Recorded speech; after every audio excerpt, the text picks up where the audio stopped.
KVP news में आपका स्वागत है। प्रस्तुत है आज के मुख्य समाचार।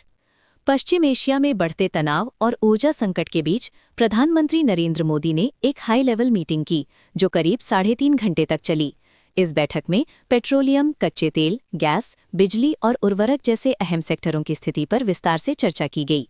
सरकार का मुख्य फोकस देश में ईंधन और ऊर्जा की निर्बाध आपूर्ति बनाए रखने पर रहा ताकि आम लोगों पर संकट का असर कम पड़े। बैठक में गृहमंत्री अमित शाह, भाजपा अध्यक्ष जेपी नड्डा समेत कई वरिष्ठ मंत्री और अधिकारी शामिल हुए। पश्चिम एशिया में चल रहे संघर्ष, खासकर होर्मुज जलडमरू मध्य में बाधा के कारण तेल और गैस की सप्लाई प्रभावित हो रही है, जिससे भारत जैसे आयात पर निर्भर देशों के लिए चिंता बढ़ गई है। सरकार वैकल्पिक सप्लाई, भंडारण और वितरण व्यवस्था को मजबूत करने पर भी काम कर रही है। सरकार लगातार हालात पर नजर बनाए हुए है और कोशिश कर रही है कि देश में पेट्रोल, डीजल, गैस और अन्य जरूरी संसाधनों की कमी न हो तथा कीमतें नियंत्रण में रहें। प्रधानमंत्री नरेंद्र मोदी ने भारतीय राजनीति में एक ऐतिहासिक रिकॉर्ड बनाते हुए देश में सबसे लंबे समय तक सरकार प्रमुख रहने वाले नेता बन गए हैं। उन्होंने मुख्यमंत्री और प्रधानमंत्री के रूप में कुल 8,931 दिन पूरे कर लिए हैं, जिससे उन्होंने सिक्किम के पूर्व मुख्यमंत्री पवन कुमार चामलिंग का 8,930 दिनों का रिकॉर्ड पीछे छोड़ दिया। ये उपलब्धि उनके 2001 में गुजरात के मुख्यमंत्री बनने से शुरू हुए लगातार नेतृत्व का परिणाम है, जो 2014 से प्रधानमंत्री पद तक जारी है।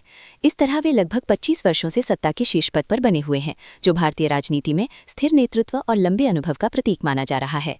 पर्यावरण कार्यकर्ता सोनम वांगचुक करीब 6 महीने जेल में रहने के बाद लेह लौटे, जहां उनका जोरदार स्वागत किया गया।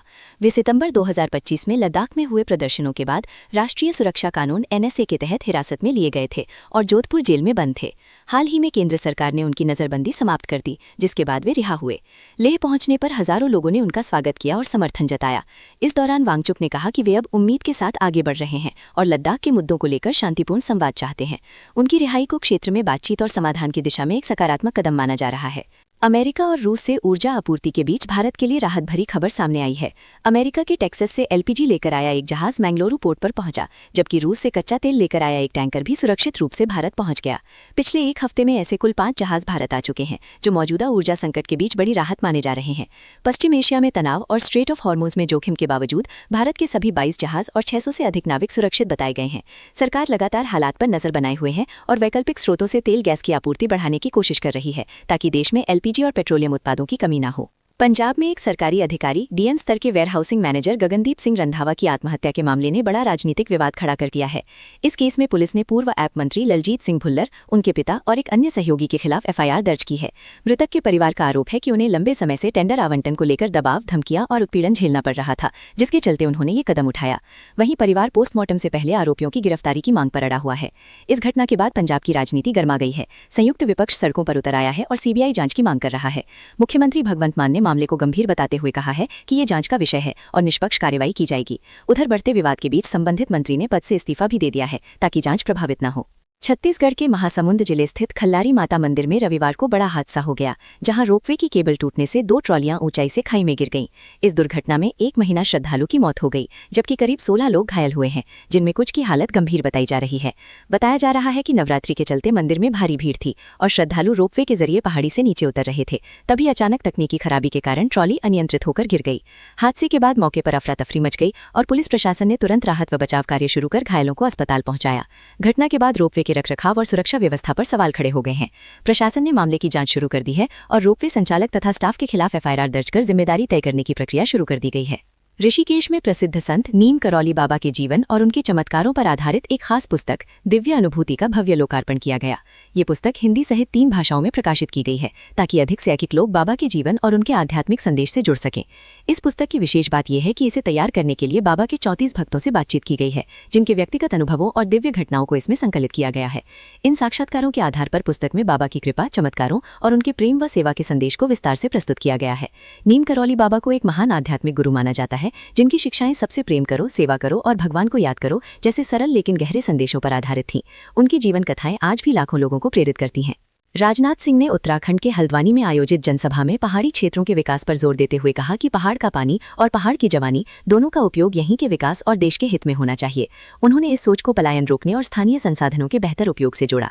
इस दौरान उन्होंने पुष्कर सिंह धामी की जमकर सराहना करते हुए कहा कि वे साधारण नहीं बल्कि धुरंधर मुख्यमंत्री हैं और राज्य में तेजी से विकास कार्य हुए हैं। वहीं सीएम धामी ने भी रक्षा मंत्री को अजातशत्रु बताते हुए उनका सम्मान किया। सभा में राजनाथ सिंह ने उत्तराखंड सरकार की उपलब्धियां गिनाई, भ्रष्टाचार पर सख्ती और विकास योजनाओं की प्रगति का जिक्र किया। साथ ही 2027 के चुनावों में फिर से बहुमत मिलने का विश्वास भी जताया। अमेरिका के पूर्व राष्ट्रपति डोनाल्ड ट्रंप ईरान के साथ सीजफायर वार्ता शुरू करने के संकेत दे रहे हैं, लेकिन ईरान ने इसके लिए कड़ी शर्तें रख दी हैं। ईरान का कहना है कि बातचीत से पहले अमेरिका को युद्ध में हुए नुकसान का मुआवजा देना होगा और भविष्य में किसी भी हमले की पूरी गारंटी भी देनी होगी।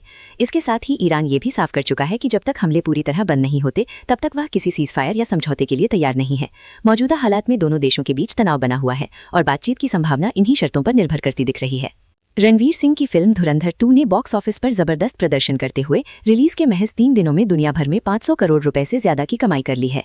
तीसरे दिन यानी पहले शनिवार को फिल्म ने 113 करोड़ रुपए का शानदार कलेक्शन किया, जो अपने आप में एक नया रिकॉर्ड बन गया है। फिल्म ने इस कमाई के साथ कई बड़ी फिल्मों जैसे पुष्पा 2, जवान और दंगल के रिकॉर्ड भी पीछे छोड़ दिए हैं। सिर्फ 3 दिनों में भारत में इसका कलेक्शन 300 करोड़ के पार पहुंच गया, जबकि वर्ल्ड वाइड ये 500 करोड़ क्लब में शामिल हो गई है। शानदार ओपनिंग, जबरदस्त एक्शन और पहले पार्ट की लोकप्रियता के चलते फिल्म को सिनेमाघरों में भारी रिस्पॉन्स मिल रहा है और आने वाले दिनों में इसकी कमाई और बढ़ने की उम्मीद जताई जा रही है। पॉप स्टार शकीरा का भारत में होने वाला बहुप्रतीक्षित कॉन्सर्ट फिलहाल पोस्टपोन कर दिया गया है। आयोजकों ने बताया कि ये फैसला पश्चिम एशिया में बढ़ते तनाव, खासकर ईरान, इजरायल और उससे जुड़े भू राजनीतिक हालात के कारण लिया गया है। सुरक्षा को प्राथमिकता देते हुए कार्यक्रम को अगली तारीख तक टाल दिया गया है। ये कॉन्सर्ट मुंबई और दिल्ली में अप्रैल 2026 में होना था और करीब 19 साल बाद शकीरा की भारत में वापसी मानी जा रही थी। आयोजकों के अनुसार जिन लोगों ने टिकट खरीदी थी, जो लगभग 32,000 रुपए तक की थी, उन्हें पूरा रिफंड दिया जाएगा, जो उनके ओरिजिनल पेमेंट मोड में स्वतः वापस किया जाएगा। साथ ही नई तारीखों पर काम किया जा रहा है और जल्द ही अपडेट जारी किया जाएगा। दक्षिण अफ्रीका ने न्यूजीलैंड के खिलाफ चौथे टी20 मुकाबले में शानदार प्रदर्शन करते हुए 19 रन से जीत दर्ज की और 5 मैचों की सीरीज को 2-2 से बराबर कर दिया। पहले बल्लेबाजी करते हुए दक्षिण अफ्रीका ने 20 ओवर में 164/5 रन बनाए, जिसमें कॉनर एस्टहुइसन ने 57 रनों की बेहतरीन पारी खेली। जवाब में न्यूजीलैंड की टीम 145 रन पर ऑल आउट हो गई। दक्षिण अफ्रीका की गेंदबाजी में जेराल्ड कूची समेत गेंदबाजों ने अहम भूमिका निभाई और नियमित अंतराल पर विकेट लेते हुए मैच अपने पक्ष में कर लिया। इस जीत के साथ सीरीज अब रोमांचक मोड़ पर पहुंच गई है और दोनों टीमों के बीच आखिरी मुकाबला निर्णायक होगा। जॉर्डन एंथोनी ने वर्ल्ड इंडोर एथलेटिक्स चैंपियनशिप में शानदार प्रदर्शन करते हुए पुरुषों की 60 मीटर दौड़ में गोल्ड मेडल जीत लिया। उन्होंने ये रेस सिर्फ 6.41 सेकंड में पूरी की, जो इस प्रतियोगिता का सर्वश्रेष्ठ समय रहा और इतिहास के सबसे तेज समयों में भी शामिल है। महज 21 साल के एंथोनी के लिए ये जीत बेहद खास रही, क्योंकि उन्होंने सिर्फ 9 महीने पहले ही प्रोफेशनल एथलेटिक्स में कदम रखा था और उससे पहले वे कॉलेज फुटबॉल खेलते थे।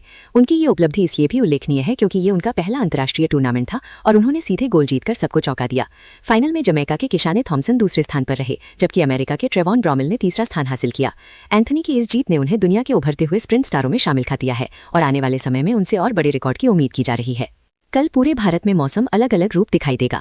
उत्तर, मध्य और पूर्वी भारत में, जहां उत्तर प्रदेश, बिहार, झारखंड, मध्य प्रदेश जैसे राज्यों में गरज चमक के साथ हल्की से मध्यम बारिश होने के आसार हैं, वहीं पश्चिमी भारत में राजस्थान, गुजरात, महाराष्ट्र और दिल्ली एनसीआर में अधिकतर समय धूप रहेगी। बादल आंशिक होंगे और कहीं कहीं हल्की वर्षा या गरज बिजली की संभावना है। दक्षिण भारत के अधिकांश हिस्सों में तापमान सामान्य से थोड़ा ऊपर रहेगा। आंशिक बादल छाए रहेंगे और कुछ तटीय इलाकों में हल्की बारिश हो सकती है। एक शब्द में पूरे देश में कल का मौसम सामान्य गर्मी, बादल और अलग अलग जगहों पर बारिश से मिलता जुलता रहेगा। इसी के साथ केवीपी न्यूज से आज के समाचार समाप्त हुए। नमस्कार।